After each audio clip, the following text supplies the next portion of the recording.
یہ وہ حالت ہے. ایک مرتبہ وہ بڑا پریشان، جب بہت زیادہ پریشان ہو گیا اور جا کر سوال کرتا ہے کہ بھائی یہ ماجرا میرے سمجھ میں نہیں آ رہا، یہ کیا چل رہا ہے سب. کہ وہ اذان کیا تھی؟ کہ وہ اذان یہ تھی کہ کبھی کبھی ہمارے یہاں کے مؤذن صاحب چھٹی پہ چلے جایا کرتے، تو جب وہ چھٹی پہ جاتے ہیں تو دوسرے کسی آدمی کو اذان دینا آتی نہیں تھی. ایک یہودی ہے کہ جو تھوڑا بہت جانتا تھا، تو اس یہودی کو کھڑا کروا دیا جاتا. یہ اذان وہ یہودی دے رہا تھا، وہ بتا رہا تھا کہ دیکھو میرا ایمان نہیں ہے محمد پر صلی اللہ علیہ وسلم،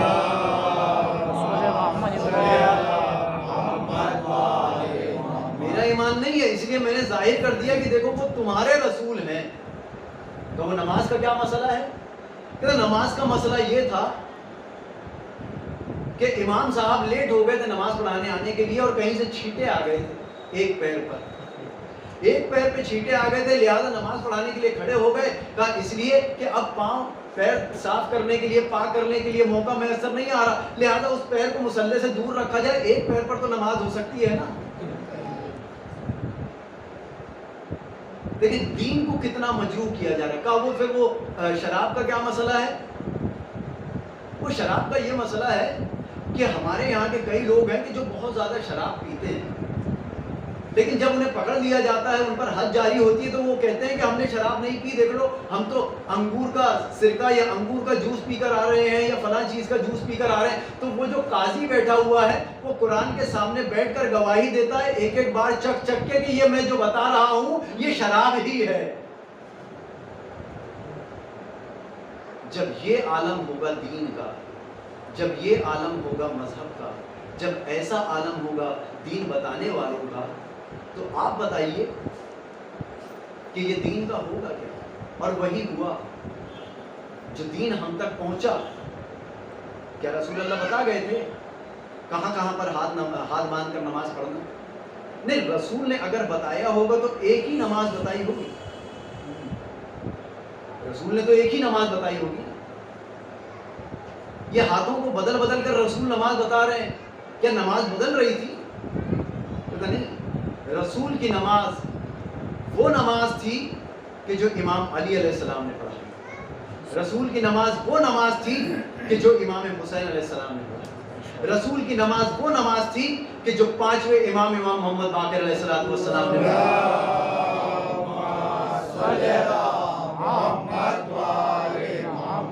اس روز واقعہ چھوڑا تھا جناب جابر پڑھا کر. جناب جابر پانچویں امام کے دور میں پہنچے.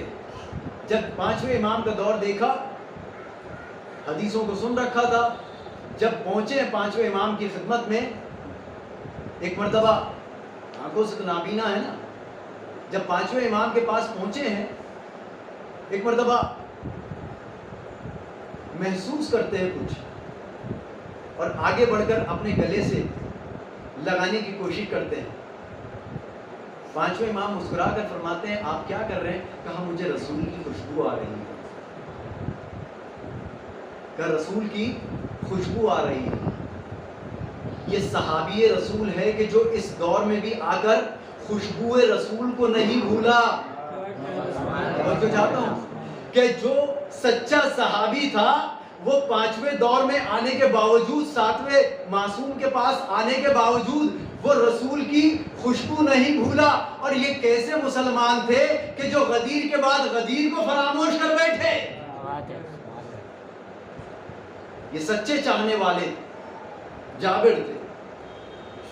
اللہ جانے، میں نے پڑھا تو نہیں لیکن سنا ہے کہ جناب جابر کو امام نے معجزاتی طور پر، کراماتی طور پر آنکھیں عطا کی چند وقت کے لیے کہ ابن رسول اللہ میں آپ کا دیدار کرنا چاہتا ہوں، میں دیکھنا چاہتا ہوں.